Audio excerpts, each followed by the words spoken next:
space. Is Jesus part alien? I believe so. And was he part alien and trying to do good?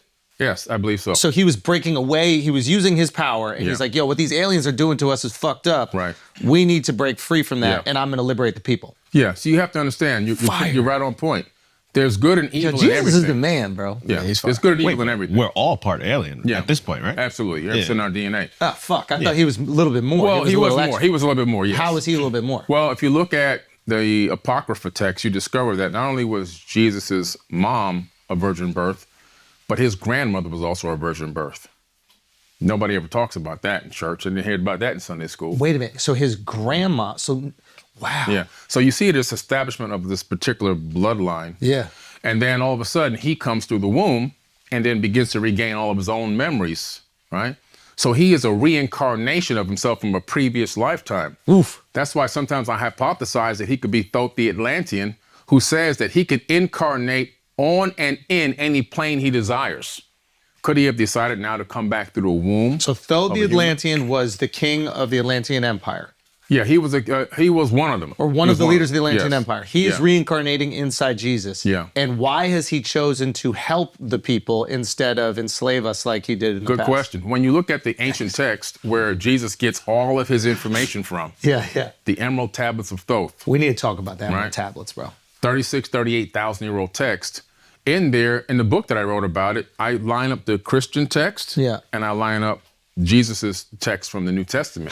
This is going to seem really ignorant. People were writing shit down 36,000 years ago? Thoth authored these tablets himself. He actually wrote, he didn't have a scribe. A lot of the times these God figures or these leaders would have scribes. Right. He actually wrote it down himself. He actually put it onto these tablets. And what is he writing in? What language? Well, it looked like the language was runes, R-U-N-E-S, okay?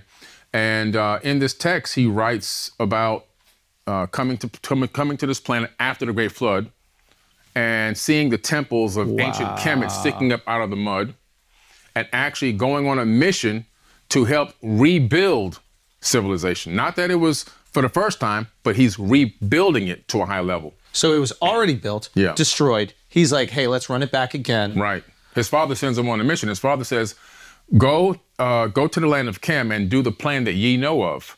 So he gets his crew and he gets into the great ship of the master and he takes off until the planet disappears. This Which is the horizon. Right, he's up in the sky. Oh, he's coming from... He's in a ship that goes up. Gotcha. Because you know this, because when he gets over the land of Chem, he goes, I see the land of Chem beneath us. And I see the temples rising up out of the mud that were flooded by the fountains. Now we come back. Now he comes down to the ground. The fountains is the Great Flood. Right. Got it. Okay. He opens the door, he comes out, and he calls these people barbarians coming to attack him, probably territorial. Crazy. And he says, I raised my staff and sent out a ray of vibration, stopping them still as fragments of stone of the mountain. So now he's got a stun gun that can freeze them in their tracks. That's fire. That's technology. Now we have something. So is the spaceship. But But we have something right now in the military called the active denial system. Which is? It's the same when exact... gays try to join? No. I'd like to strike that from the record, Your Honor.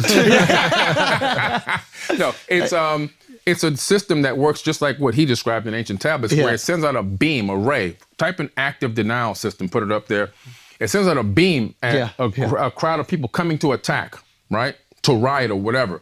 And it stops them in their tracks. It makes them feel like they're in pain, makes them feel like they want to vomit, put voices in their head. Wow. Whatever you want to do, you can program the frequency into their body to make it do that. Is this what the people said they were experiencing in the... Cuba? Yeah, like the basin. Havana syndrome? Is that? Yeah. Okay. Keep going. All right. So, So then here's the key about the God thing. Him, not wanting to be one of these gods. When he released them from that, he started talking to the people peacefully, and they started groveling at his feet. And he said, no, get up. He said, I'm a son of Atlantis. He didn't say I'm God. And he said, I'm a son of Atlantis, and I'm here to bring you back up to a high level of civilization. And he worked with the people for a couple thousand years to rebuild that civilization. Before he left and he told all of his people that came there with him, spread out around the planet, just how Atlantis advanced again, spread out around the planet and duplicate what we did here. And this is where you see similar stories Correct. across ancient texts around the world. Correct. And those similar stories are higher intelligence comes to us, bestows upon us this wisdom after the floods. The Lakota tribe, the Hopi tribe, the Dogon tribe of Africa. I mean, the Aboriginals. I mean, I could keep going on and on and on. Matter of fact, the verbal handed down history of the Aboriginals, because I've been there before and hung out, went for a walkabout in the outback with the Aboriginals and went on a trail to go find Proto-Egyptian hieroglyphs, which we did stumble across and get them documented, that they were seated on this planet by Pleiadians. Pleiadians from the Pleiades. Got you. The same people that the Sumerians talk about, they call it Mo in the ancient texts. The ancient Egyptians revere it as well, the Pleiades. It's in every text, Homer's Iliad, the Bible, the Mahabharata, any text you go to, and most artifacts are going to have a depiction of the Pleiades or talk about the Pleiades. And what's the depiction? The stars, the 7 stars. Oh, it's that star system. Yeah. Subaru even has it on their logo for their car. Hey everyone, this is Billy Carson, AKA Forbidden Knowledge. I want to tell you about an amazing online academy that I created in order to help people become the best version of themselves. If you're into self-improvement, if you're into financial literacy, entrepreneurship, ancient wisdom, all those amazing teachings, I put them all in one place. Over 150 hours of amazing teachings in one place called the Forbidden Knowledge Academy. You can simply get there by going to 4bkacademy.com.